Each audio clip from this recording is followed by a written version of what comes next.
Hello and welcome to Tuesday of Vacation Bible School. This series of videos designed for adults in our church and adults in our community. Today the children are going to be studying, because it's a water theme throughout the entire week, the children are going to be studying the Red Sea experience. You know the story. Exodus chapter 14, go back and read it. Moses leads the children of Israel out of slavery in Egypt through the Red Sea. The children are going to be talking about that and how God helps us move through obstacles in our life. Specifically, the children, we're going to focus on how God and the community around us help us prioritize our lives. So that's how we move through obstacles. Loving God, loving our neighbor, caring for the earth, the things they learned yesterday on Monday. For adults, what I want to remind you of the context of this story. The most important thing to understand is, if you want to understand anything about the Jewish community, is that for the Jewish community, the Exodus story is the primary event. Just like for Christians, we'd say the resurrection story, everything kind of builds up to the resurrection and descends from it in the New Testament. In Jewish scripture, the Exodus story is the key central concept. For us, as adults, what we recognize is, just as we're trying to teach children, we're surrounded by a community that we need in our life if we're going to learn how to move through obstacles. God and the community. But you and I both know having a real community in the individualistic culture that we live in is really hard.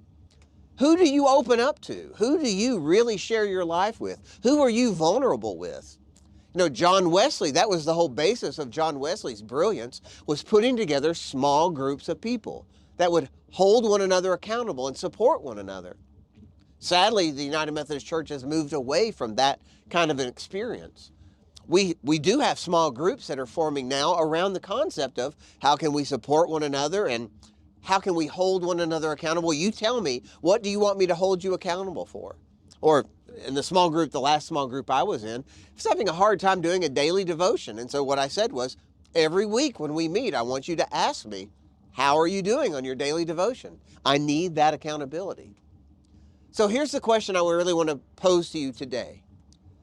Do you have a small group of people in your life that love you enough as a friend to tell you the truth when you are going astray?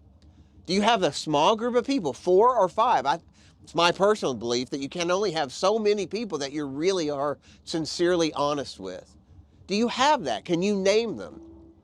Are you a good enough friend to them that you would tell them the truth? And maybe you need to pick out who those 4 or 5 people are and tell them now, I trust that you are going to help me, support me, so that if I start to do something really stupid, that you're going to be there to try to stop me. You're going to at least, I trust you enough to help me find the path forward through the Red Sea of my life.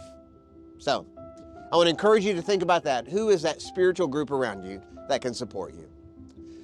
Be praying for our children and during this Vacation Bible School as they learn the lessons of Scripture and water. And I hope you have a great week.